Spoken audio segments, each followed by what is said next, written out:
जय हिंद साथियों। कक्षा 12 के इतिहास के छठे अध्याय में आपका स्वागत है, जिसका नाम है भक्ति सूफी परंपराएं। तीसरा पार्ट आज हम इसका करेंगे, लोक प्रचलन में इस्लाम। लाइन वाइज हम इसको पढ़ने का प्रयास करेंगे, साथ साथ आवश्यक जानकारी वो भी साथ साथ शेयर करते रहेंगे, ताकि परीक्षा उपयोगी आपकी जो विषय वस्तु है वो आपके सामने आती रहे और बुक की आवश्यकता आपको ना पड़े। तो आप महत्वपूर्ण जानकारी साथ साथ नोट करते रहें, कमेंट अवश्य करें, लाइक करें और चैनल को सब्सक्राइब भी ज़रूर करें। लोक प्रचलन में इस्लाम, जहाँ से हमने इसको पिछले वीडियो में छोड़ा था उससे आगे करते हैं। इस्लाम के आगमन के बाद जो परिवर्तन हुए वे शासक वर्ग तक ही सीमित नहीं थे।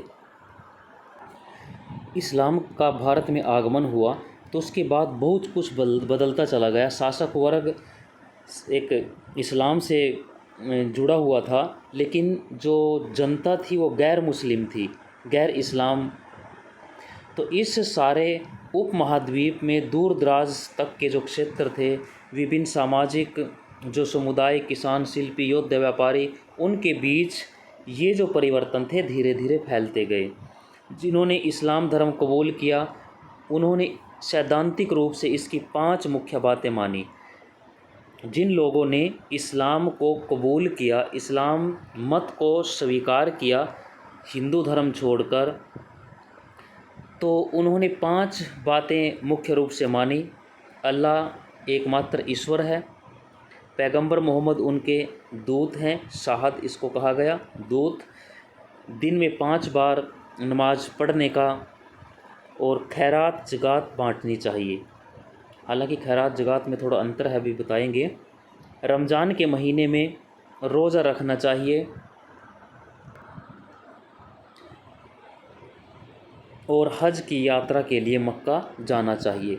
तो जो व्यक्ति इस्लाम मत को स्वीकार कर रहे थे उनके लिए 5 चीज़ें मुख्य बताई गई कि भी इस अल्लाह को आप एक ईश्वर माने, एक है, पैगंबर जो मोहम्मद है वो उनके दूत हैं, 5 बार आप नमाज पढ़ें, खैरात बांटनी चाहिए। खैरात और ज़कात, खैरात जो होता है दोनों में अंतर है थोड़ा। खैरात जो है स्वैच्छिक दान होता है, जो ज़रूरतमंदों को दिया जाता है, उसको खैरात बोलते हैं। जो ज़रूरतमंद व्यक्ति को स्वेच्छा से जो दान दिया जाता है उसको खैरात बोलते हैं। जबकि जो ज़कात है, ज़कात बचत का 1/40वां भाग होता है, यानी कि 2.5% भाग दान देना। बचत का 2.5% भाग दान देना उसको ज़कात कहा गया। और खैरात स्वैच्छिक दान है जो ज़रूरतमंदों को दिया जाता है। तो नेक्स्ट है रमज़ान का जो एक महीना है, जैसे हमारे 12 महीने हैं तो उनमें रमज़ान एक महीना है जो इस मत को मानने वाले हैं। तो उसमें आप रोज़ा रखें, व्रत रखें और हज के लिए आपको मक्का ज़रूर जाना पड़ेगा। तो ये जो परिवर्तन थे, अब तेज़ गति से उपमहाद्वीप में परिवर्तन हो रहे थे। अब परिवर्तन के 2 मुख्य कारण हो सकते हैं। मतांतर, आचार विचार मनुष्य के 2 कारणों से ज़्यादा प्रभावित होते हैं। पहला, या तो डर, आदमी डर के मारे अपने मतांतर को बदले, या किसी लालचवश। तीसरा भी हो सकता है कि किसी चीज़ से प्रभावित इतना ज़्यादा हो जाए कि वह अपने मत को बदल ले। तो ये 3 जो मुख्य कारण थे, इनमें से बहुत सारे जो इतिहासकार हैं अलग अलग इस पर राय देते हैं, तो आप जैसे इसको समझ सकते हैं। किंतु इन सार्वभौमिक तत्वों में अक्सर सांप्रदायिक, शिया और सुन्नी वजहों से, स्थानीय लोकाचारों के प्रभाव की वजह से धर्मांतरित लोगों के व्यवहारों में भिन्नता देखने को आती थी। शिया और सुन्नी के बारे में आपने पढ़ा था कि शिया और सुन्नी कौन थे, वो हमने पिछले वीडियो में इसको अच्छे से स्टडी किया था, तो वो आप देख सकते हैं। तो जो सार्वभौमिक तत्व थे, अक्सर जैसे सांप्रदायिक वजह से जो शिया और सुन्नी उनमें मतभेद थे, स्थानीय लोकाचार के प्रभाव की वजह से जो स्थानीय लोग थे वो गैर मुस्लिम थे, उनके जो अब मत बदल रहे थे, लोगों में आचार विचार भिन्न थे, तो उनका प्रभाव भी एक दूसरे पर पड़ रहा था। जैसे खोजा इस्माइली जो शिया लोग थे, खोजा इस्माइली समुदाय के लोगों ने कुरान के विचारों की जो अभिव्यक्ति है के लिए देसी साहित्यिक विधा का सहारा लिया। जो ये जो इस इस्माइली जो शिया समुदाय है, उन्होंने कुरान के विचारों को प्रकट करने के लिए जो यहाँ के भारत के जो साहित्यिक रीति रिवाज नियम कानून थे उनका सहारा लिया अपने कुरान का प्रचार करने के लिए, यहाँ के लोगों से तालमेल बिठाकर।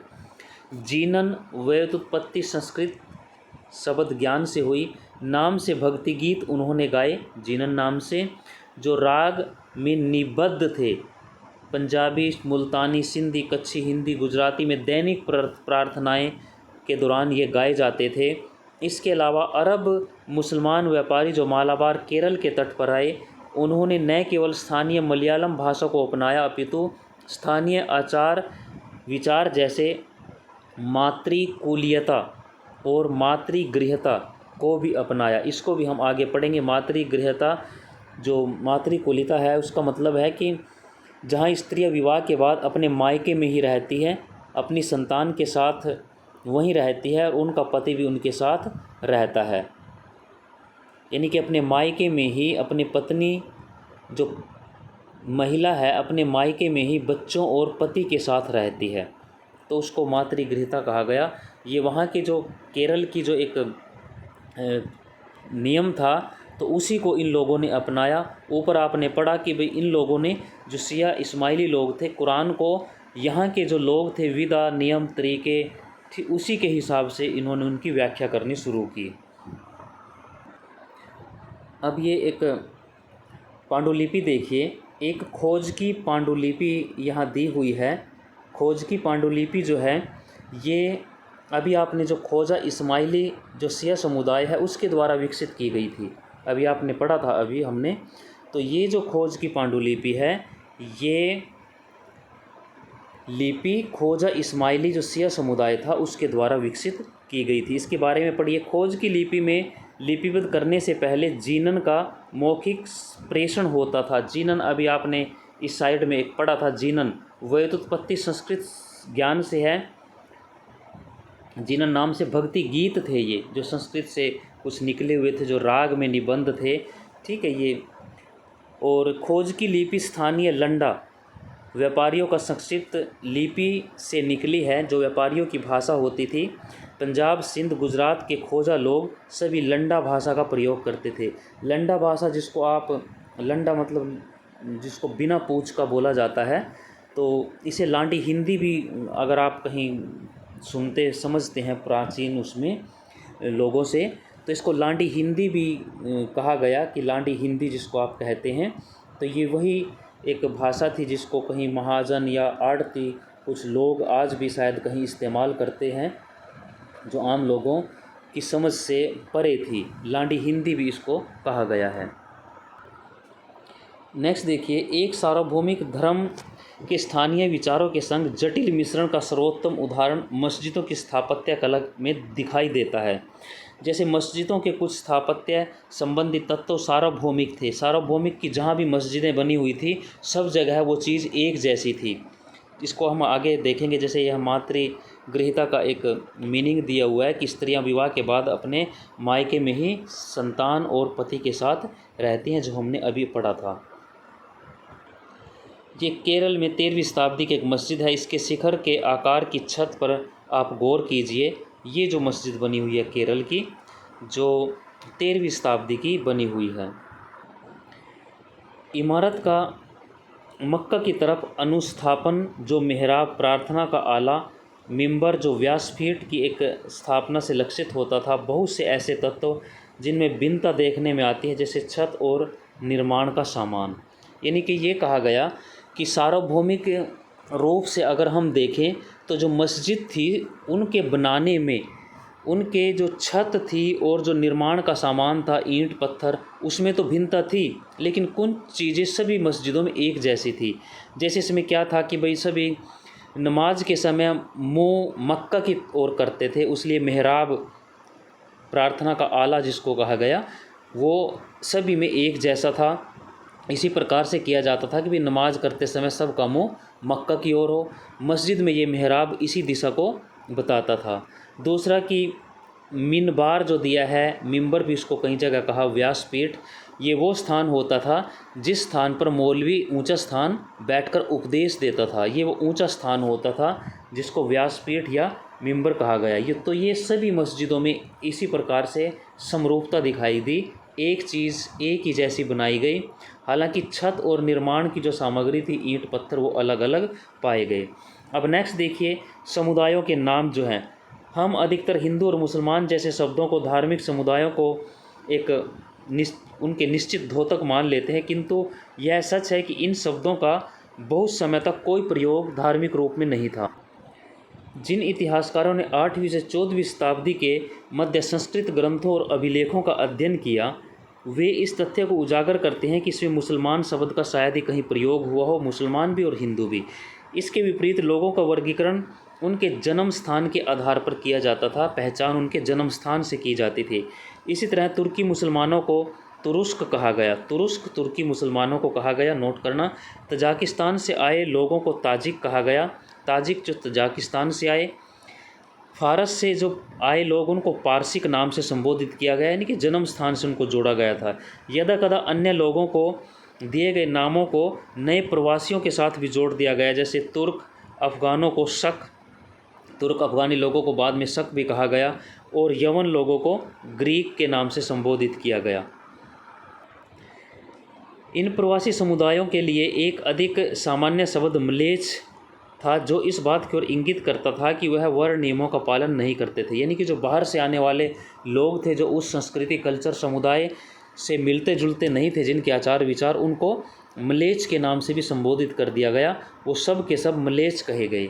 अब यहाँ एक चित्र और भी दिया हुआ है, ये देखिए, ईंटों की बनी अतिया मस्जिद है 1609 में मेमनसिंह बांग्लादेश में। ये एक ईंटों की बनी हुई मस्जिद दिखाई गई है।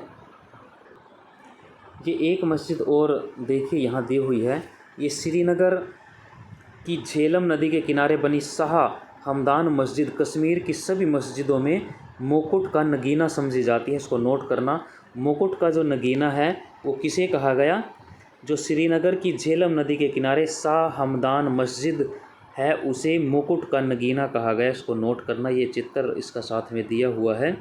इसका निर्माण 1395 में हुआ। कश्मीरी लकड़ी की स्थापत्य कला का सर्वोत्तम उदाहरण है ये। इसके शिखर और नक्काशीदार छज्जे पर गौर कीजिए, यह पेपर मैसी से सजाई गई है, यानी कि कागज़ को गलाकर ये बनाई गई है। इसमें बहुत सारी चीज़ें, तो ये मुकुट का नगीना मस्जिद दी हुई है। आइए अब पीछे से जोड़ते हैं विषय को। म्लेच्छ शब्द के बारे में हम पढ़ रहे थे कि म्लेच्छ वो लोग थे जो विदेशी थे, बाहरी थे, यहाँ की संस्कृति कल्चर से में विश्वास नहीं करते थे, ऐसी भाषाएं बोलते थे जो संस्कृत से नहीं पैदा हुई थी, जो भारत की नहीं थी। हालांकि ऐसे शब्दों में हीन भावना निहित थी। उन्हें एक ऐसे विशिष्ट मुसलमान धार्मिक समुदाय के लिए शायद ही प्रयोग किया जाता था जो हिंदू समुदाय के विपक्ष में हो। तो जैसा कि हमने देखा कि हिंदू शब्द अनेक तरह से इस्तेमाल होता था, उसे धार्मिक समुदाय के एकमात्र अर्थ में सीमित नहीं किया जा सकता था। यानी कि हिंदू और मुसलमान, यहाँ हमने पढ़ा कि दोनों जो शब्द हैं धर्म के रूप में पहले प्रचलित नहीं थे, ये बाद में प्रचलित हुए। धर्म के नाम में मुस्लिम और हिंदू शब्द धार्मिक, इन्होंने जो आवरण है वो बाद में धार्मिक चोला पहना। नेक्स्ट देखिए, सूफी मत का विकास। अब सूफी के बारे में हम थोड़ा जानने का प्रयास करते हैं। इस्लाम की जो आरंभिक शताब्दियां हैं, उनमें धार्मिक और राजनीतिक संस्था के रूप में खिलाफत की बढ़ती विषय शक्ति के विरुद्ध कुछ आध्यात्मिक लोगों का रहस्य और वैराग्य की ओर झुकाव बढ़ा। इन्हें सूफी कहा जाने लगा। यानी कि जैसे जैसे इस्लाम की आरंभिक जो सदियां थी पैगंबर हज़रत मोहम्मद के साथ, धार्मिक और राजनीतिक शक्ति के रूप में, धार्मिक से ज़्यादा अगर आप इसको राजनीतिक शक्ति भी कहें तो कोई बुरा नहीं होगा, तो ये धार्मिक और राजनीतिक शक्ति दोनों रूप में खलीफा के अधीन, खिलाफत का मतलब खलीफा के नेतृत्व में, जो खलीफा आपने पिछले वीडियो में भी पढ़ा था, खलीफा की जो शक्ति बढ़ रही थी, उसके खिलाफ आध्यात्मिक जो धार्मिक लोग थे, उनका रहस्यवाद और वैराग्य, यानी कि अपना सब कुछ छोड़ के जंगलों में रहना, साधारण जीवन जीना, कट्टरता को छोड़ना, उसकी तरफ जो रुझान हुआ, इन्हीं लोगों को सूफी कहा जाने लगा। इन लोगों ने रूढ़िवादी जो परिभाषाएं थी धर्माचार्यों द्वारा कुरान की जो व्याख्या की गई, सुन्ना यानी कि पैगंबर का जो व्यवहार है उसको सुन्ना कहा गया, सुन्ना पैगंबर का व्यवहार की बौद्धिक व्याख्या की आलोचना की। यानी कि मुसलमानों में जो धार्मिक लोग थे, संत थे, जो धार्मिक उलेमा थे, जो सुन्ना या पैगंबर के व्यवहार की या कुरान की जो एक शिक्षाएं थी उनका परिभाषा और उनकी जो एक बौद्धिक व्याख्या वो कर रहे थे, उसकी इन्होंने आलोचना की थी, क्योंकि वो कट्टरता से भरी हुई थी और इन लोगों ने उसका विरोध किया था। इसके विपरीत इन्होंने मुक्ति की प्राप्ति के लिए ईश्वर की भक्ति और उनके आदेशों की पालना पर बल दिया। जो सूफी लोग थे उन्होंने ईश्वर की भक्ति और उनके आदेशों पर की पालना पर बल दिया। उन्होंने पैगंबर मोहम्मद को इंसान एक कामिल बताते हुए उसका अनुसरण करने की सीख दी। इंसान एक कामिल का मतलब संपूर्ण इंसान, इंसान एक कामिल का मतलब संपूर्ण इंसान। उन्होंने पैगंबर जो मोहम्मद हैं उनको संपूर्ण इस इंसान का दर्जा देते हुए उनके जीवन से सीख लेने की उन्होंने प्रेरणा दी। सूफियों ने कुरान की व्याख्या अपने निजी अनुभव के आधार पर की।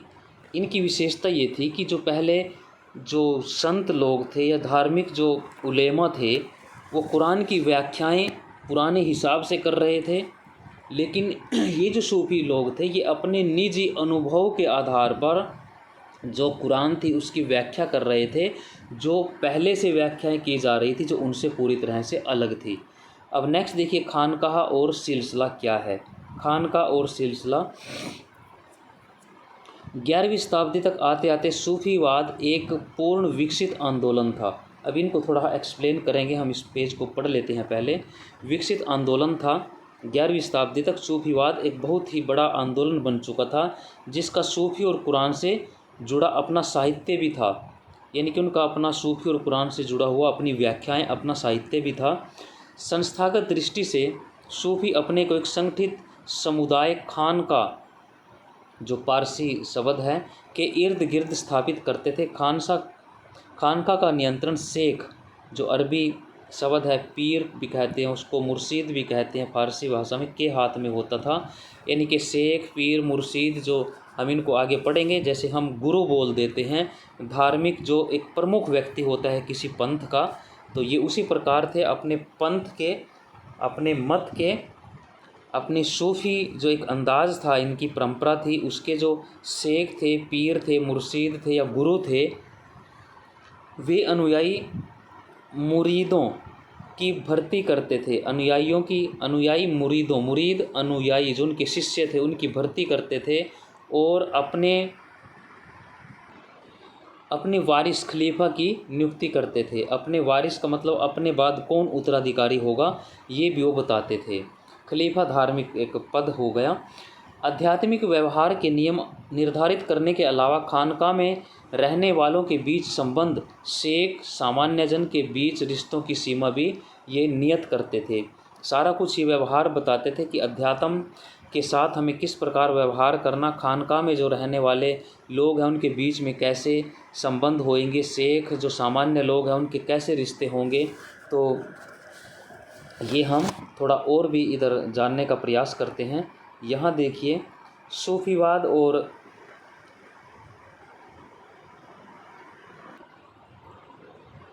तसव्वुफ़ देखिए। सूफीवाद 19वीं शताब्दी में मुद्रित एक अंग्रेजी शब्द है सूफीवाद।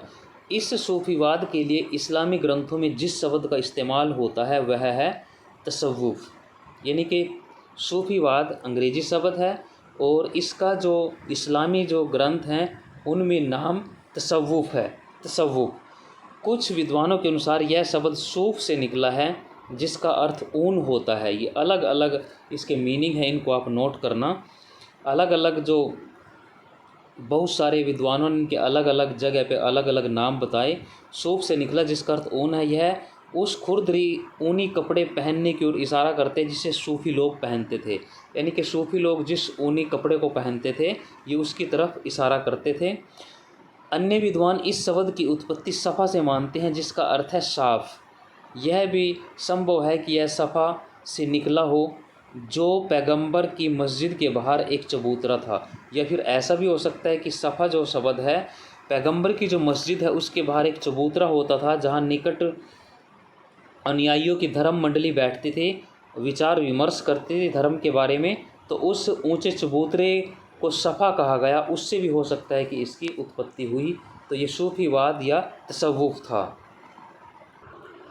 अब ये देखिए, जो खानका और सिलसिला था, खानकाह रहने के स्थान को जहाँ शेख रहते थे, गुरु रहते थे, तो उसको खानकाह कहा गया। और सिलसिला का मतलब होता है जंजीर, के लिए इस्तेमाल इसको वैसे किया गया।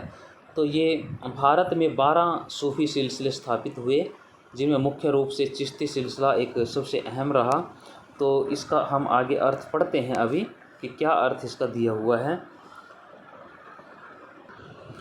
12वीं शताब्दी के आसपास इस्लामी दुनिया में सूफ़ी सिलसिलों का गठन होने लगा। सूफ़ी सिलसिलों का गठन होने लगा। सूफ़ी के बारे में हमने पढ़ा था कि ये जो लोग थे, जो पहले से धार्मिक व्याख्याएं चली आ रही थी कुरान की, हदीस की, उनको इन्होंने बदला।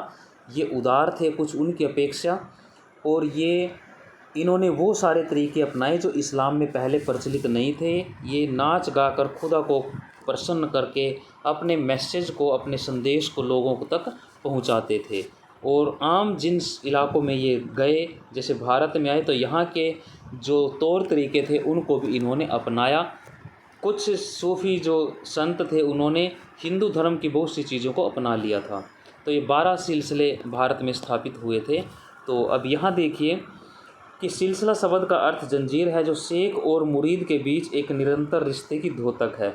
यानी कि जंजीर शेख जो गुरु कहा गया, पीर कहा गया, और जो मुरीद है, मुरीद भी हमने पढ़ा था, मुरीद जो अनुयायी है, शिष्य है, उसके बीच एक निरंतर रिश्ता जो है, उसकी एक कड़ी है, जोड़ने वाला एक रिश्ता है, जिसकी पहली अटूट कड़ी पैगंबर मोहम्मद के साथ जुड़ी हुई है।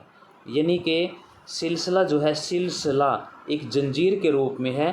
पैगंबर हज़रत मोहम्मद अल्लाह से जुड़े हुए हैं, अल्लाह से पैगंबर हज़रत मोहम्मद, पैगंबर से फिर आगे जो गुरु या पीर जो शेख जुड़े हुए हैं, और फिर उनसे आगे जो है उसमें आम जो मुरीद जो अनुयायी हैं उनके, वो जुड़े हुए हैं। इस प्रकार ये एक चेन है, एक जंजीर है, एक सिलसिला है। इस कड़ी के द्वारा आध्यात्मिक शक्ति और आशीर्वाद मुरीदों तक पहुंचता है। इसी के माध्यम से अल्लाह का जो एक शक्ति है, आशीर्वाद है, मुरीद जो अनुयायी हैं उन तक पहुंचता है। इन कड़ियों के माध्यम से, जंजीर के माध्यम से दीक्षे के जो विशिष्ट अनुष्ठान है विकसित किए गए, इनमें दीक्षित को निष्ठा का वचन देना होता था, सिर मुंडाकर थीगड़ी लगे वस्त्रों को धारण करना होता था। जो लोग दीक्षा प्राप्त करते थे, सूफी बनते थे, तो उनके लिए अनुष्ठान, धार्मिक आयोजन होते थे, और दीक्षित होने का उनको एक निष्ठा लेनी पड़ती थी कि वो अपना जो सूफी मत है, उसको जो नियम है उनके अनुसार अपना निर्वहन करेगा ईमानदारी से। और सिर को मुंडवा लेते थे, यानी कि गंजे हो जाते थे, और थेगड़ी लगे, थेगड़ी ये जैसे पटे हुए वस्त्र होते हैं, उस पर आप रफू कर लेते हैं या आप पैच लगा लेते हैं, ठीक है। तो इस प्रकार उसको थेगली या थेगड़ी जो वस्त्र होते हैं वो धारण करने आपको पड़ेंगे, यानी कि गरीबी का जो जीवन है वो जीना होता था। पीर की मृत्यु के बाद उसकी जो दरगाह होती थी, फारसी में इसका अर्थ दरबार है, उसके मुरीदों के लिए भक्ति का एक स्थल बन जाती थी।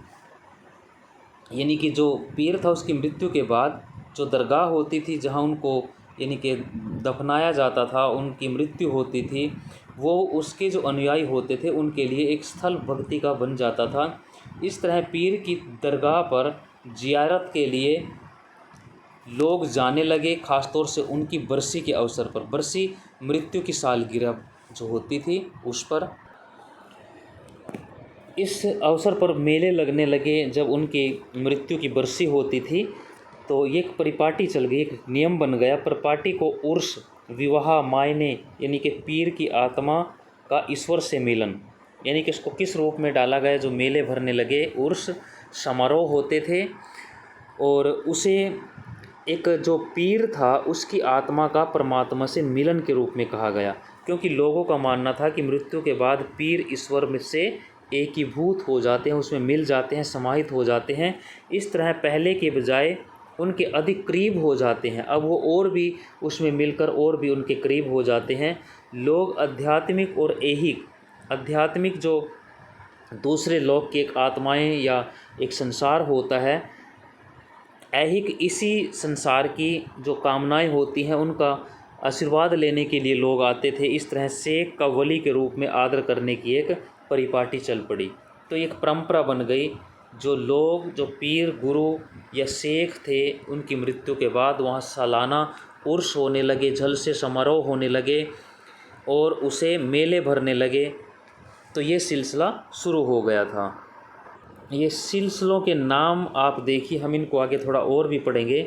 ज़्यादातर सूफ़ी जो वंश हैं उन्हें स्थापित करने वालों के नाम पर पढ़े। जो सूफ़ी वंश हैं उन्हें जिन लोगों ने उनकी स्थापना की उन्हीं के नाम से वो चल पड़े। जैसे कादरी सिलसिला शेख अब्दुल कादिर के नाम, जिलानी के नाम से पड़ा, इसको नोट करें। कुछ अन्य सिलसिलों का नामकरण उनके जन्म स्थान से हुआ। जैसे चिश्ती नाम जो है मध्य अफ़गानिस्तान के चिश्ती शहर से हुआ। तो इसके बारे में थोड़ा और भी हम आगे पढ़ेंगे। आगे की वली दिया है, वली के रूप में जो सूफ़ी थे उनकी पूजा होने लगी वली मानकर। अब वली को समझिए क्या है। वली जो है ये बहुवचन है ओलिया का। ईश्वर का मित्र वह सूफ़ी जो अल्लाह के नज़दीक होने का दावा करता था और उससे मिली बरकत से करामात करने की शक्ति रखता था। यानी कि ईश्वर का मित्र था, ईश्वर के बिल्कुल करीब था, अल्लाह के नज़दीक होने का वो दावा करता था कि भाई मैं अल्लाह के बहुत करीब हूँ, उनकी मुझ पर असीम कृपा है और मैं उनकी जो बरकत है, उनके जो आशीर्वाद है उसके माध्यम से बहुत सी शक्तियाँ रखता हूँ। तो ऐसा एक वो ये चीज़ बताते थे, इसी को वली कहा गया। तो ये जो पीर थे इनको वली के रूप में इनका आदर करने का प्रभाव बढ़ता चला गया था। खानका के बाहर आप देखिए, खानका जो शेख का निवास था, रहने का स्थान था। कुछ रहस्यवादियों ने सूफी सिद्धांतों की मौलिक व्याख्या के आधार पर नवीन आंदोलनों की नींव रखी। जो रहस्यवादी लोग थे ये सूफी सिद्धांतों की मौलिक जो व्याख्या थी उसके आधार पर जो नए विचार थे, एक नए आंदोलन शुरू किए। खानका का तिरस्कार करके यह रहस्यवादी फ़कीर की ज़िंदगी बिताते थे। खानका जो रहने का स्थान था शेखों का, अमीरों का, यानी कि इनके जो पीर थे, उसको छोड़ दिया इन्होंने और फ़कीर की ज़िंदगी के रूप में जंगलों में एक निर्धनता ब्रह्मचर्या को पालन करते हुए उन्होंने समय बिताया। घास फूस की झोंपड़ी बनाकर उन्हें विभिन्न नामों से जाना जाता था, जैसे कलंदर, मदारी, मलंग, हैदरी। ये इसी प्रकार के लोग थे जो निर्धनता में जीवन यापन करते हुए ब्रह्मचर्या के महत्व को उन्होंने दिखाया कि आप ब्रह्मचर्या रहोगे, निर्धनता को स्वयं जी के देखोगे, तभी आप लोगों की समस्याओं को समझकर उनका कोई समाधान बता सकते हैं। तो इनको अलग अलग नामों से जाना गया जो हमने यहाँ पढ़ा। शरिया की अवहेलना करने के कारण अब इन्होंने शरिया जो इस्लामिक कानून था, हमने पीछे पढ़ा था पिछले वीडियो में, शरिया जो इस्लामिक कानून था उसकी भी पालना इन्होंने की, उनकी अवहेलना की, इसलिए इनको बेशरिया कहा गया। अब बेशरिया कौन लोग थे? जो शरिया के कानून को नहीं मानते थे, जैसे कलंदर, मदारी, मलंग, हैदरी, निर्धनता और ब्रह्मचर्या का जीवन जो जीते थे। इसी तरह जो शरिया का पालन करने वाले लोग थे उनको बाशरिया कहा गया। ये आपका क्वेश्चन भी है, बेशरिया और बाशरिया। बाशरिया जो सूफियों से अलग करके देखा जाता है इनको। शरिया का पालन करने वाले जो लोग थे उनको बाशरिया कहा गया और जो इनकी अवहेलना करते थे उनको बेशरिया कहा गया। ये खानका से बाहर के लोग थे जो खानका या अमीर शेख के निवास स्थानों में नहीं रहते थे, जंगलों में रहते थे, एक निर्धनता का जीवन जीते थे।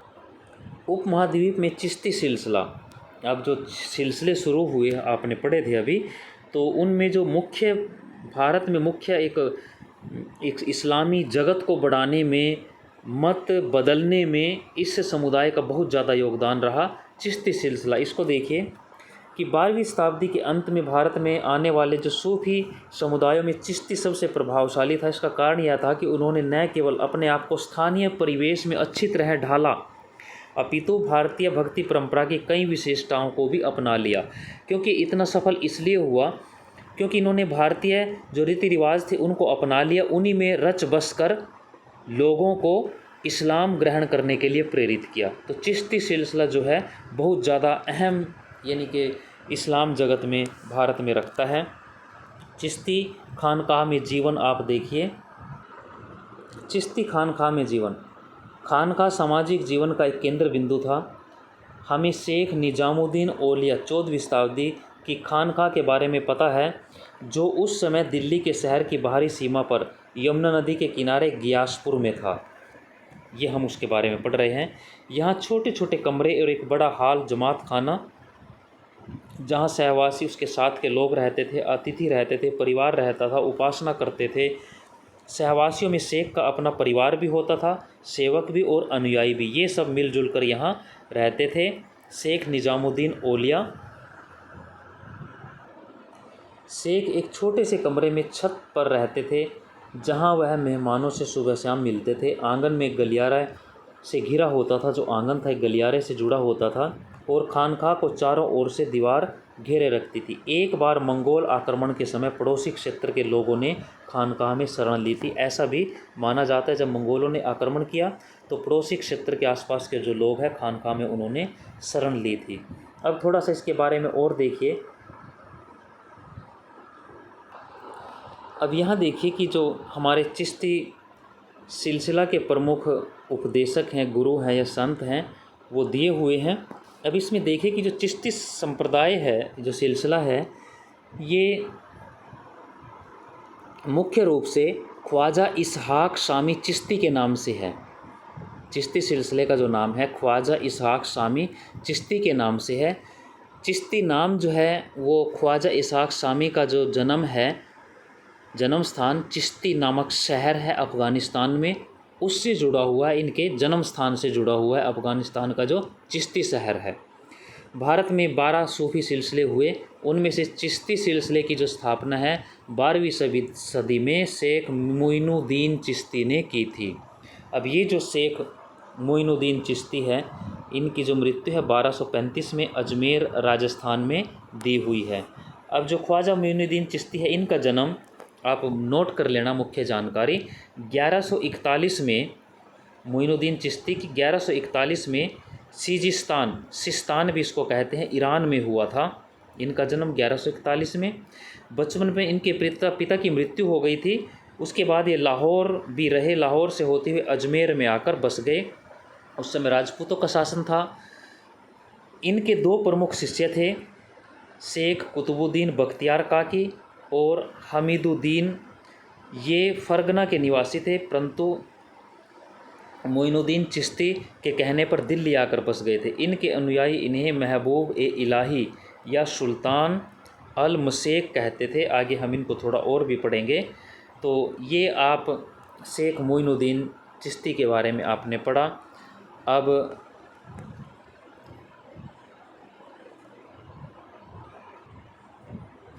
लोग उनको प्रेम से गरीब नवाज भी कहते थे। शेख मोइनुद्दीन चिश्ती को गरीब नवाज की संज्ञा भी दे दी गई थी। तो अजमेर में एक सुंदर मकबरा इनका बना हुआ है, जहां लोग अपनी मन्नतों को पूर्ण करने के लिए एकत्रित होते हैं। अब दूसरा देखिए आप, ख्वाजा कुतुबुद्दीन बख्तियार काकी 1235 में, ये दिल्ली में इनकी दरगाह है। अब इसके बारे में आप जानिए कि ये मोइनुद्दीन चिश्ती के शिष्य थे, ये इन्हीं के शिष्य थे, और ये फरगना मध्य एशिया से भारत आए थे। मुल्तान में भी ठहरे, उसके पश्चात ये दिल्ली आ गए। दिल्ली पहुंचने पर सुल्तान जो इल्तुतमिश थे, उन्होंने इनका स्वागत किया बड़े गर्मजोशी के साथ, और अपने महल के समीप अपनी खानकाह में इनको रहने के लिए एक प्रार्थना की, परंतु शेख ने सुल्तान की यह प्रार्थना स्वीकार नहीं, क्योंकि वो राजनीति में से दूर रहना चाहते थे। ये तो इल्तुतमिश जो है इनके व्यक्तित्व से बहुत प्रभावित था।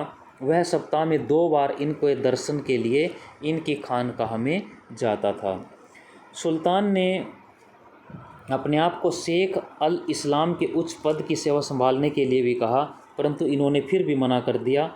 तो इस प्रकार जो शेख कुतुबुद्दीन बख्तियार काकी थे, उनकी बड़ी प्रतिष्ठा और प्रसिद्धि बढ़ रही थी। तो इसी कारण से इनको दिल्ली भी छोड़ने का एक बार निर्णय लेना पड़ा। जब वह दिल्ली से अजमेर में चले गए तो बड़ी संख्या में लोग उनके पीछे पीछे चले गए।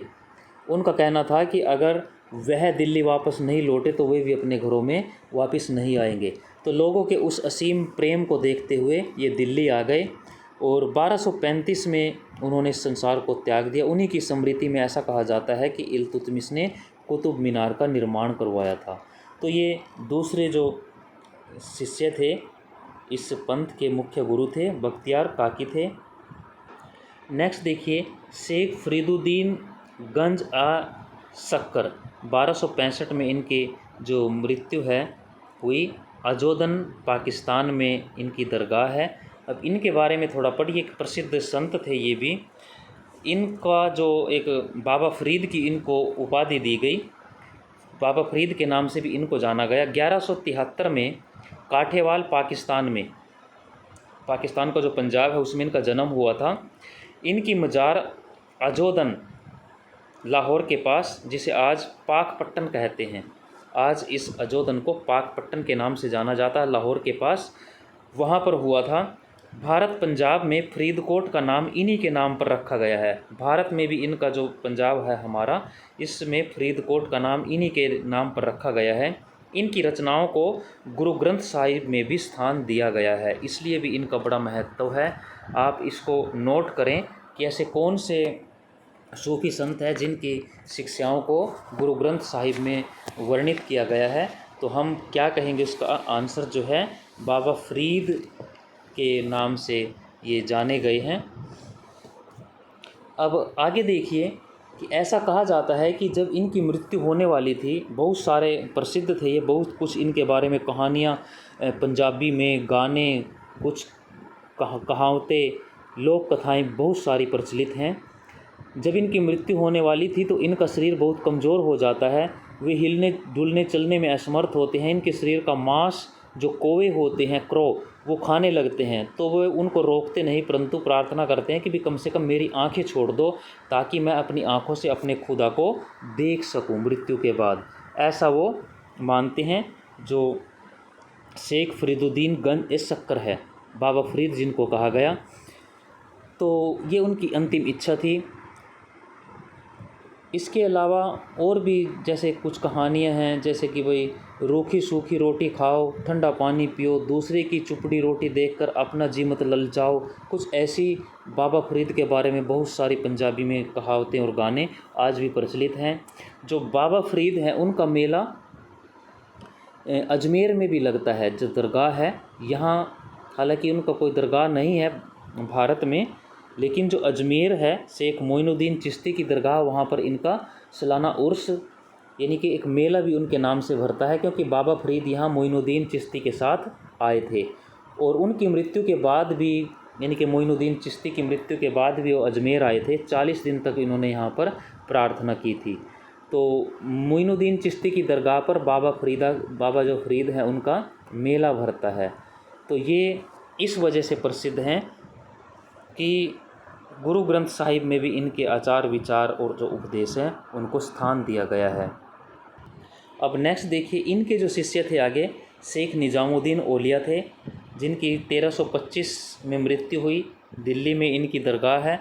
अब इनके बारे में देखिए कि जो शेख निजामुद्दीन औलिया थी, उनकी गणना चिश्ती के जो प्रमुख संत हैं उनमें की जाती थी।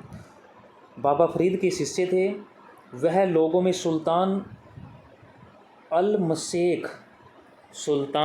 मशेख यानी कि शेखों में सुल्तान तथा महबूब ए इलाही यानी कि अल्लाह के प्रिया के रूप में भी जाने जाते हैं। ये उनकी उपाधियाँ दी हुई थी लोगों ने प्यार से।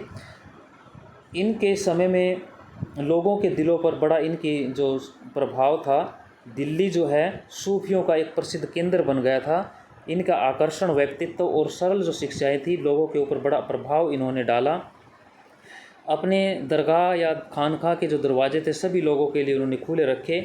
इनके जो प्रमुख शिष्य थे, अमीर खुसरो भी एक प्रसिद्ध व्यक्ति हुए हैं, तो वो भी इनके प्रसिद्ध शिष्यों में से एक रहे हैं।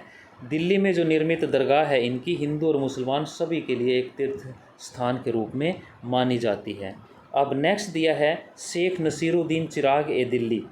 ये भी इसी समुदाय के थे और ये निज़ामुद्दीन औलिया के शिष्य थे। ये इनकी 1356 में मृत्यु हुई, दिल्ली में ही इनकी ये दरगाह दी हुई है। तो ये उनके उत्तराधिकारी थे। इन्होंने बहुत ही अनुशासित और उच्च स्तरीय जीवन व्यतीत किया। ये सारा समय अपना अध्ययन और मानवता की सेवा में व्यतीत करते थे। इन्होंने आजीवन निर्धनता का जीवन जो व्यतीत किया। इनके व्यक्तित्व से प्रभावित होकर जो इनका व्यक्तित्व था, बड़ा ही आकर्षक व्यक्तित्व था। इनके शिष्यों की संख्या बड़ी तेज़ी से बढ़ने लगी। यह चिश्ती सिलसिले के अंतिम मतलब दिल्ली में अंतिम महान शेखों में से माने जाते हैं। तो ये 5 हमने मुख्य संत पढ़े जो चिश्ती संप्रदाय के हैं। इसी के साथ एक बहुत बाद में इनके जो शेख सलीम चिश्ती भी एक प्रमुख संत हुए। शेख सलीम चिश्ती ये अकबर के समय में फतेहपुर सीकरी में रहते थे और अकबर ने इनसे एक पुत्र के प्राप्ति की एक कामना की थी। मन्नत मांगने के लिए उसकी दरगाह पर ये उनकी शरण में गए थे। बाद में जहांगीर का जन्म हुआ और उसके बचपन का नाम सलीम इन्हीं के नाम पर रखा गया था। क्योंकि इनका नाम शेख सलीम चिश्ती था तो अकबर ने अपने बेटे के जहांगीर का नाम बचपन का नाम सलीम रखा था। अकबर प्यार से उन्हें शेखू बाबा भी कहता था। तो अकबर ने सलीम चिश्ती से प्रभावित होकर अपनी जो राजधानी थी आगरा से कहाँ बसा ली थी, फतेहपुर सीकरी में कर ली थी। क्योंकि फतेहपुर सीकरी जो है शेख सलीम चिश्ती की दरगाह थी या वहाँ वो रहते थे। बाद में उसने चिश्ती की दरगाह का निर्माण भी फतेहपुर सीकरी के जो अन्य भवन हैं उन्हीं के बीच में करवा दिया था। तो इस प्रकार ये हमने चिश्ती सिलसिला जो भारत में एक प्रमुख एक सिलसिला रहा और इसका भारत में इस्लाम फैलाने में बहुत ज़्यादा प्रभाव रहा। आज भी आप देखते हैं कि इनकी दरगाहों पर बहुत सारे अन्य धर्म के लोग भी जाते हैं, इनके मत इनके विचारों से प्रभावित होते हैं। तो भारत में जो इस्लाम का इतना प्रचार प्रसार हुआ उसमें चिश्ती सिलसिले का सबसे अधिक योगदान रहा। एक सूफी संत और देखिए, दाता गंज बख्श की कहानी भी यहाँ दी हुई है। पहले इसी को पढ़ लेते हैं। 1039 ईस्वी में अबुल हसन अल हुजवीरी जो अफ़गानिस्तान के गजनी शहर के निकट हुजवीर के रहने वाले थे, इसलिए इनको हुजवीरी कहा गया। उन्हें तुर्की सेना के एक कैदी के रूप में सिंधु नदी पार करनी पड़ी। कैदी बंदी बना लिया था। वह लाहौर में बस गए। उसके बाद फ़ारसी में उन्होंने एक किताब लिखी, कश्फ उल महजूब, यानी कि पर्दे वाले की बेपर्दी। ये इसका मीनिंग था कि जो पर्दे में रहने वाले लोग हैं उनकी बेपर्दी, उनको उजागर करना। इसमें तसव्वुफ़ के मायने और इसका पालन करने वाले सूफियों के बारे में बताया गया था। हुजवीरी की मृत्यु 1073 में हुई थी और उन्हें लाहौर में दफनाया गया था। सुल्तान महमूद गजनी के जो पोते थे उन्होंने उनकी मजार दरगाह बनवाई थी। यह दरगाह उनकी बरसी के अवसर पर उनके अनुयायियों के लिए तीर्थ स्थल बनी हुई है। आज भी हुजवीरी दाता गंज बख्श जो है बहुत ही सम्माननीय और आदरणीय स्थान रखते हैं। उनकी दरगाह को दाता यानी देने वाले की दरगाह के रूप में माना जाता है। ये आरंभिक जो एक सूफी संत थे जो भारत में जिनका प्रभाव बढ़ा, तो ये भी एक प्रसिद्ध संत रहे। इस जानकारी के बाद नेक्स्ट देखिए, अपने चैप्टर की तरफ वापस लौटते हैं। यहाँ एक सामुदायिक रसोई जिसे लंगर कहा गया है, फुतू बिना मांगी खैर, इनको भी नोट करते रहना। फुतू किसे कहा गया? बिना मांगी खैर, यानी कि बिना मांगे मदद मिलना पर चलती थी। जो इनकी रसोई थी, मांगते नहीं थे, दान नहीं किसी से मांगते थे, अपने आप ही लोग दे जाते थे, उसी से इनकी रसोई चलती थी। जो एक लंगर की व्यवस्था होती थी, सुबह से देर शाम तक सभी तबकों के लोग, सिपाही, गुलाम, गायक, व्यापारी, राहगीर, धनी, निर्धन, हिंदू, जोगी, कलंदर, सभी इनके अनुयायी बने, इबादत करने, ताबीज़ लेने, विभिन्न मसलों पर शेख की मध्यस्थता के लिए यहाँ आते थे, अपनी समस्याओं का समाधान जानने के लिए। कुछ अन्य मिलने वालों में अमीर हसन सिजजी और अमीर खुसरो जैसे कवि, दरबारी, इतिहासकार जियाउद्दीन बरनी जैसे लोग भी थे। अब ये जो दोनों लोग थे ये मित्र थे, अमीर हसन और अमीर खुसरो, ये दोनों मित्र थे। ये दोनों मित्र थे। और ज़ियाउद्दीन बर्नी जो इतिहासकार हैं, ये तुगलक काल में एक इतिहासकार थे।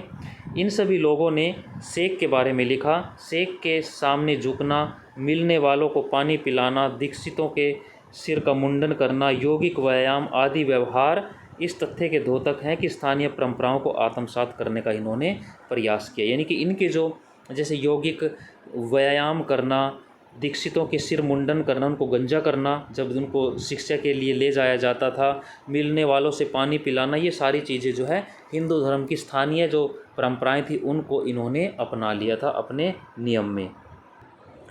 शेख निजामुद्दीन ने कई आध्यात्मिक वारिस उनका चुनाव किया, वारिस जो अपने उत्तराधिकारी थे, और उन्हें उपमहाद्वीप के विभिन्न भागों में खानका स्थापित करने के लिए नियुक्त किया। अलग अलग स्थानों पर अपने सूफी मत का प्रचार करने के लिए इन्होंने भेजा। इस वजह से चिश्तियों के जो उपदेश व्यवहार संस्थाएं, शेख का यश चारों तरफ फैल गया। उनकी और उनके आध्यात्मिक पूर्वजों की जो दरगाह पर अनेक तीर्थयात्री आने लगे, वो श्रद्धा का केंद्र बन गए थे। चिश्ती जो उपासना है, जियारत और कव्वाली, इनका क्या आपस में रिश्ता है ये भी देखिए आप। सूफी संतों की जो दरगाह पर जो जियारत का मतलब था कि वहाँ अपनी मन्नतें मांगना, पूजा पद्धति, उपासना, वो सारे जो है इस्लामी संसार में प्रचलित हैं, उनकी जो एक रीति रिवाज है। इस अवसर पर संत के आध्यात्मिक आशीर्वाद लेने से आध्यात्मिक बरकत की कामना की जाती थी। बरकत मतलब कोई चीज़, कोई अच्छा लाभ, ठीक है, उसको मांगने के लिए, अपने समस्याओं के समाधान के लिए यहाँ पर लोग आते थे। पिछले 700 सालों से अलग अलग संप्रदाय, वर्ग, समुदायों के लोग 5 महान जो चिश्ती संत हैं उनकी दरगाहों पर आते हैं। जिनका हमने अभी चार्ट में पढ़ा था, हमें 5-6 जो संत थे उनके बारे में हमने डिटेल में पढ़ा था। इनमें से सबसे अधिक पूजनीय दरगाह ख्वाजा मोइनुद्दीन की है, जिन्हें गरीब नवाज के नाम से जाना जाता है। इसको भी आप नोट कर लें, हमने पहले भी कहा था, जिनकी जो अजमेर राजस्थान में दरगाह है, तो इनको सबसे अधिक पूजनीय माना गया। ख्वाजा मोइनुद्दीन की जो दरगाह थी उसका सबसे पहला जो किताबी जिक्र है 14वीं शताब्दी में, उसका सबसे पहले किताबों में जिक्र आया। यह दरगाह शेख की सदाचारिता, यानी कि उसका जो सदाचार था, अच्छा जीवन चरित्र था, धर्मनिष्ठा और उनके आध्यात्मिक जो वारिसों की महानता, जो उनके उत्तराधिकारी थे उनकी भी राजसी मेहमानों द्वारा दिए गए पैसे, यानी कि जो राजा लोग थे, जो उस समय के सम्राट थे, राजा थे, उन्होंने भी इनको अनुदान दिए, उनकी मदद की। उस वजह से इनकी जो प्रतिष्ठा थी वो बढ़ती चली गई। जैसे मोहम्मद बिन तुगलक 1324 से 51 तक पहला सुल्तान था मोहम्मद बिन तुगलक, नोट करें, इस दरगाह पर जो आया था। अब जिस स्थान पर राजा स्वयं चला जाए तो स्थान की महत्ता स्वयं ही बढ़ जाती है। किंतु शेख की मज़ार पर सबसे पहली इमारत मालवा के जो सुल्तान थे ग्यासुद्दीन खलजी ने 15वीं शताब्दी के उत्तरार्ध में बनवाई थी। जो इमारत थी, इमारत मालवा के शासक ने बनवाई थी, जिसका नाम ग्यासुद्दीन खलजी था 15वीं शताब्दी में, क्योंकि यह दरगाह दिल्ली और गुजरात के जोड़ने वाले एक व्यापारिक मार्ग पर थी। अतः अनेक यात्री यहाँ आकर ठहरते थे। एक व्यापारिक मार्ग पर थी ये, इस वजह से दिल्ली और गुजरात का जो रास्ता था उसमें पड़ती थी ये, तो इस वजह से यहाँ पर इसका निर्माण करवाया गया था। 16वीं शताब्दी तक आते आते अजमेर की यह जो दरगाह बहुत ही लोकप्रिय हो गई। इस दरगाह को जानने वाले जो तीर्थयात्रियों के भजनों ने ही अकबर को यहाँ आने के लिए प्रेरित किया, कि इतनी प्रसिद्धि हो गई कि अकबर को भी ये सोचना पड़ा कि भाई वहाँ चलें, देखें क्या ऐसा विशेष है वहाँ। अब अकबर यहाँ ये देखिए कि अकबर प्रेरित हुआ और अकबर यहाँ 14 बार आया, 14 बार, इसको भी नोट कीजिए। कुछ साल तो वह 2-3 बार, यानी कि साल में 2-2, 3-3 बार आया। कभी नई जीत का उत्सव मनाने के लिए, कभी आशीर्वाद लेने के लिए, कभी संकल्प की पूर्ति के लिए, कभी पुत्रों की कामना या उनके जन्म पर। तो इस प्रकार जो अकबर 14 बार यहाँ आया, तो इसका मतलब और भी महत्ता इस स्थान की बढ़ती चली गई। जहाँ कोई राजा स्वयं किसी स्थान पर चलकर आ रहा है और वो भी 14 बार। शेख निजामुद्दीन औलिया और उसके शिष्य अमीर खुसरो का एक चित्र दिया हुआ है, इस चित्र को देखिए। ये चित्र निजामुद्दीन औलिया और उसके शिष्य अमीर खुसरो का है। ये चित्र आप देख रहे हैं। ये दूसरा चित्र भी आप देखिए। इस चित्र में अजमेर की जो तीर्थ यात्रा पर बादशाह जहांगीर गए हुए हैं और उनका स्वागत करते हुए शेख हैं। मनोहर नामक जो कलाकार है उसका चित्र है 1615 का ये चित्र बना हुआ है, तो इसको भी आप देखिए। नेक्स्ट देखिए मुल्क का चिराग।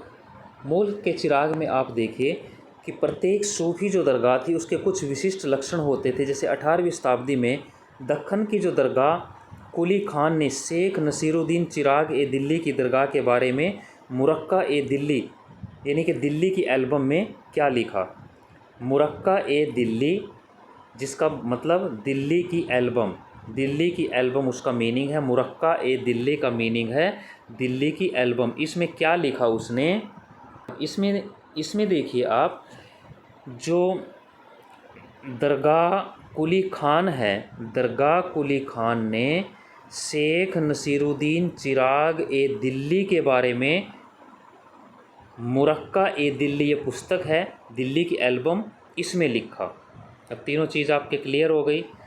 किसने, दरगाह कुली खान ने लिखा, नसीरुद्दीन चिराग ए दिल्ली की दरगाह के बारे में लिखा, और किस में लिखा, मुरक्का ए दिल्ली यानी कि दिल्ली की एल्बम के बारे में लिखा कि शेख सिर्फ दिल्ली के ही चिराग नहीं अपितु सारे मुल्क के चिराग हैं। इसको भी आप अंडरलाइन करना। क्या लिखा उसने कि जो शेख हैं वो दिल्ली के ही नहीं बल्कि किसके, पूरे मुल्क के चिराग हैं। लोगों का हजूम यहाँ आता है ख़ासतौर से इतवार के रोज़, यानी कि संडे को, रविवार को। दिवाली के महीने में, पहले महीने में दिल्ली की सारी आबादी दरगाह पर उमड़ आती है। हौज के पास तंबू गाड़ कर कई दिनों तक यहाँ ठहरते हैं और यहाँ नहाते हैं पुराने रोगों को ठीक करने के लिए। हिंदू मुसलमान सब एक भावना से आते हैं। सुबह से शाम तक लोग आते हैं, पेड़ की छाँव में हंसी खुशी यहाँ रहते हैं।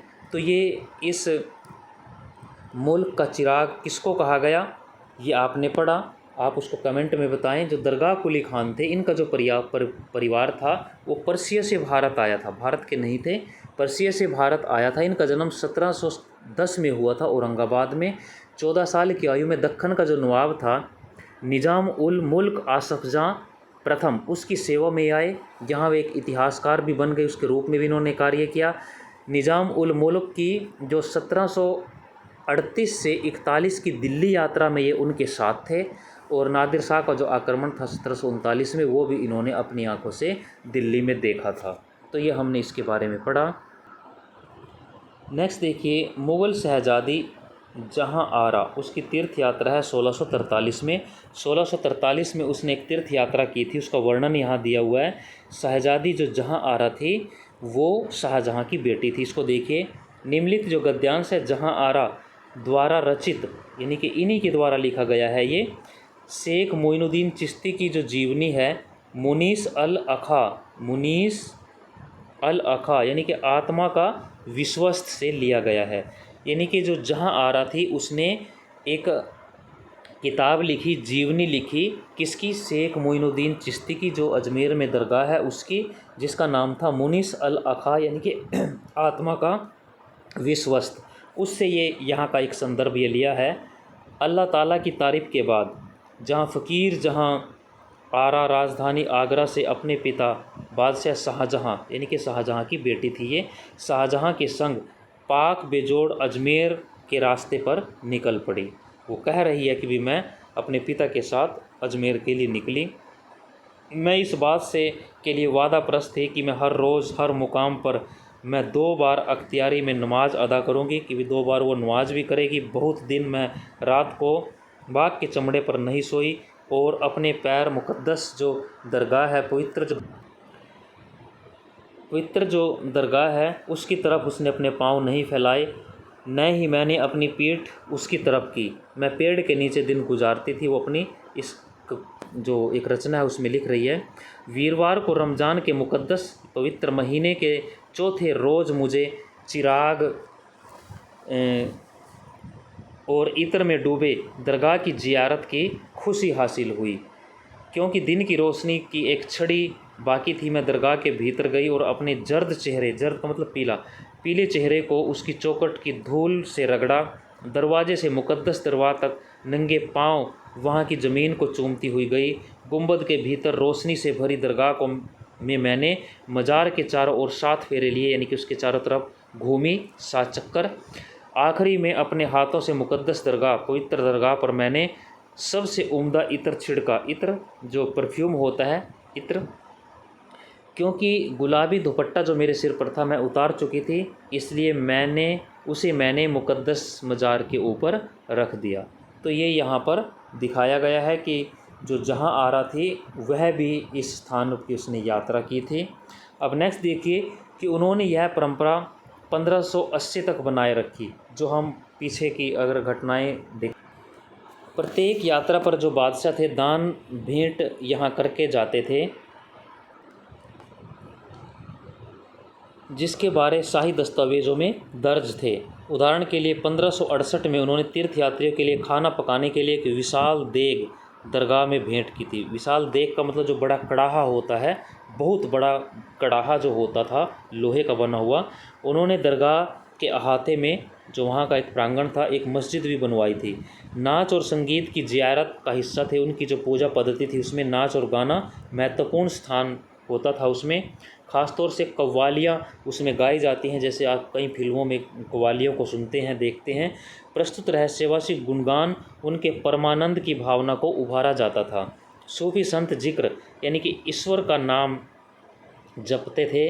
फिर समा यानी कि श्रवण, सुनना, आध्यात्मिक संगीत की महफिल के द्वारा ईश्वर की उपासना करते थे, यानी कि वो नाच कर, गा कर, ईश्वर की स्तुति कर कर, उसके नाम जप कर, सुनकर उनको ईश्वर की इस प्रकार से प्रार्थना वो करते। चिश्ती उपासना पद्धति में सभा का महत्व इस तथ्य की पुष्टि करता है कि चिश्ती समुदाय भक्ति परंपरा से जुड़े। तो यहाँ ये दिखाया गया है कि इनकी जो परंपराएं थी, समा, जो सभा पद्धति में ये जो सभा दिया हुआ है यहाँ, इसका मतलब समा है, समा, समा, सभा नहीं है ये, समा। तो यहाँ ये जो सभा लिखा हुआ है इसके स्थान पर आप समा करें। समा का मतलब सुनना, आध्यात्मिक संगीत, जो उपदेश थे, संगीत थे, उनको सुनना, उसका महत्व बहुत ज़्यादा था। चिश्ती समुदाय जो था वो स्थानीय जो भक्ति परंपरा थी, जो हिंदुओं में भक्ति परंपरा चल रही थी, उसके बहुत करीब था। तो ये वीडियो हम यहीं समाप्त करते हैं। नेक्स्ट जो थोड़ा पार्ट बचा हुआ उसको अगले वीडियो में करेंगे। आशा है आपको अच्छा लगा होगा वीडियो। लाइक करें, कमेंट करें और चैनल को सब्सक्राइब अवश्य करें। धन्यवाद। जय हिंद। कोई सुझाव वह भी आप ज़रूर कमेंट करें। इसमें कोई प्रश्न, कोई ऐसी चीज़ आपको लगता है वो भी आप ज़रूर लिख कर बताएं। लाइक अवश्य करें, सब्सक्राइब अवश्य करें। धन्यवाद। जय हिंद।